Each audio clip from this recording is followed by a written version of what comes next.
मृत्यु और बाद के जीवन पर पूछे जाने वाले प्रश्नों के उत्तर।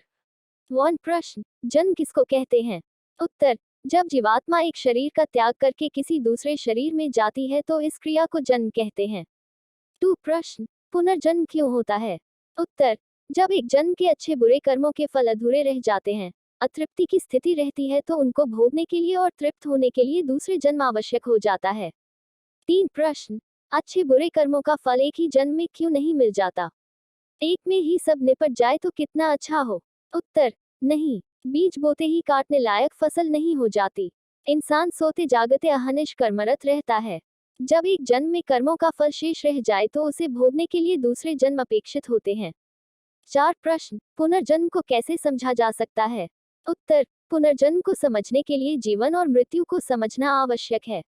जीवन मृत्यु को समझने के लिए शरीर को समझना आवश्यक है। 5 प्रश्न, शरीर के बारे में समझाएं।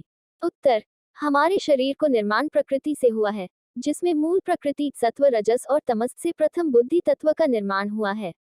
बुद्धि से अहंकार, बुद्धि का आभामंडल, अहंकार से 5 ज्ञानेंद्रियां, चक्षु, जिह्वा, नासिका, त्वचा, श्रोत्र, मन, 5 कर्मेंद्रियां, हस्त, पाद, उपस्थ, पायु, वाक। शरीर की रचना को 2 भागों में बांटा जाता है, सूक्ष्म शरीर और स्थूल शरीर। 6 प्रश्न, सूक्ष्म शरीर किसे कहते हैं? उत्तर, सूक्ष्म शरीर में बुद्धि, अहंकार, मन, ज्ञानेंद्रियां। ये सूक्ष्म शरीर आत्मा को सृष्टि के आरंभ में जो मिलता है वही एक ही सूक्ष्म शरीर सृष्टि के अंत तक उस आत्मा के साथ पूरे एक सृष्टि काल 4 अरब 32 करोड़ वर्ष तक चलता है। यदि बीच में ही किसी जन्म में कहीं आत्मा का मोक्ष हो जाए तो ये सूक्ष्म शरीर भी प्रकृति में वही लीन हो जाएगा। 7 प्रश्न, स्थूल शरीर किसे कहते हैं? उत्तर, 5 कर्मेंद्रियां, हस्त, पाद, उपस्थ, पायु, वाक समस्त पंच भौतिक बाहरी शरीर हैं।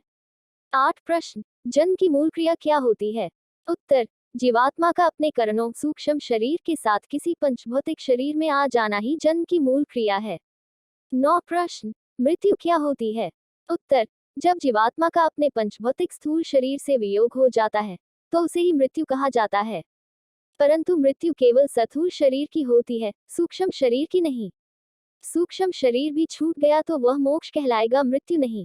मृत्यु केवल शरीर बदलने की प्रक्रिया है। जैसे मनुष्य कपड़े बदलता है वैसे ही आत्मा शरीर भी बदलता है। 10 प्रश्न, मृत्यु होती ही क्यों है? उत्तर, जैसे किसी एक वस्तु का निरंतर प्रयोग करते रहने से उस वस्तु का सामर्थ्य घट जाता है और उस वस्तु को बदलना आवश्यक हो जाता है, ठीक वैसे ही एक शरीर का सामर्थ्य भी घट जाता है और इंद्रियां निर्बल हो जाती हैं। इस कारण उस शरीर को बदलने की प्रक्रिया का नाम ही मृत्यु है। प्रश्न, मृत्यु न होती तो क्या होता? उत्तर, तो बहुत अव्यवस्था होती। पृथ्वी की जनसंख्या बहुत बढ़ जाती और यहाँ पैर धरने का भी स्थान न होता। प्रश्न, क्या मृत्यु होना बुरी बात है? उत्तर, नहीं, मृत्यु होना कोई बुरी बात नहीं, ये तो एक प्रक्रिया है शरीर परिवर्तन की। प्रश्न, यदि मृत्यु होना बुरी बात नहीं है तो लोग इससे इतना डरते क्यों हैं? उत्तर, क्योंकि उनको मृत्यु के वैज्ञानिक स्वरूप की जानकारी नहीं है। वे अज्ञानी हैं। वे समझते हैं कि मृत्यु के समय बहुत कष्ट होता है। उन्होंने वेद, उपनिषद या दर्शन को कभी पढ़ा नहीं, वे ही अंधकार में पढ़ते हैं और मृत्यु से पहले कई बार मरते हैं। प्रश्न, तो मृत्यु के समय कैसा लगता है? उत्तर, जब आप बिस्तर में लेटे लेटे नींद में जाने लगते हैं तो आपको कैसा लगता है, ठीक वैसा ही मृत्यु की अवस्था में जाने में लगता है। उसके बाद कुछ अनुभव नहीं होता। जब आपकी मृत्यु किसी हादसे से होती है तो उस समय आपको मूर्छा आने लगती है, आप ज्ञान शून्य होने लगते हैं जिससे कि आपको कोई पीड़ा न हो। तो यही ईश्वर की सबसे बड़ी कृपा है कि मृत्यु के समय मनुष्य ज्ञान शून्य होने लगता है और सुषुप्तावस्था में जाने लगता है। प्रश्न, मृत्यु के डर को दूर करने के लिए क्या करें?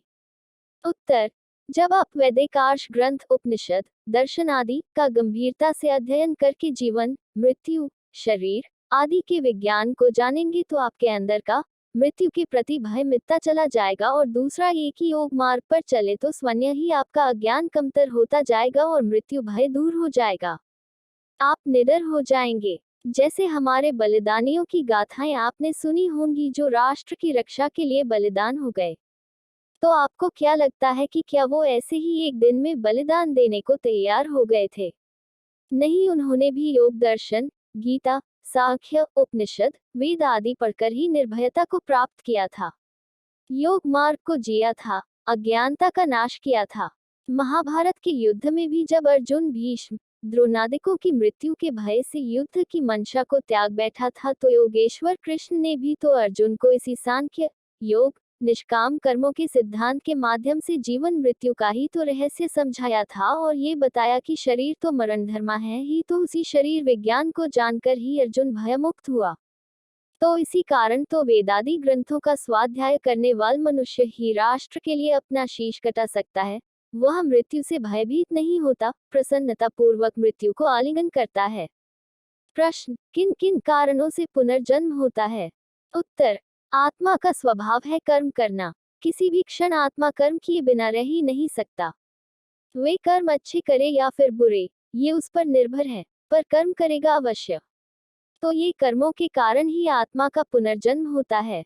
पुनर्जन्म के लिए आत्मा सर्वथा ईश्वराधीन है। प्रश्न, पुनर्जन्म कब कब नहीं होता?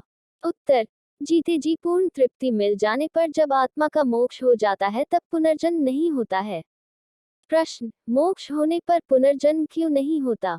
उत्तर, क्योंकि मोक्ष होने पर स्थूल शरीर तो पंचतत्वों में लीन हो ही जाता है, पर सूक्ष्म शरीर जो आत्मा के सबसे निकट होता है, वह भी अपने मूल कारण प्रकृति में लीन हो जाता है। प्रश्न, मोक्ष के बाद क्या कभी भी आत्मा का पुनर्जन्म नहीं होता? उत्तर, मोक्ष की अवधि तक आत्मा का पुनर्जन्म नहीं होता। उसके बाद स्वैच्छिक जन्म होता है, यानी अवतार। प्रश्न, लेकिन मोक्ष तो सदा के लिए होता है, तो फिर मोक्ष की एक निश्चित अवधि कैसे हो सकती है? उत्तर, सीमित कर्मों का कभी असीमित फल नहीं होता। यौगिक दिव्य कर्मों का फल हमें ईश्वरीय आनंद के रूप में मिलता है, और जब ये मोक्ष की अवधि समाप्त होती है तो दोबारा से ये आत्मा शरीर धारण करती है। अपनी मर्जी से लोक कल्याण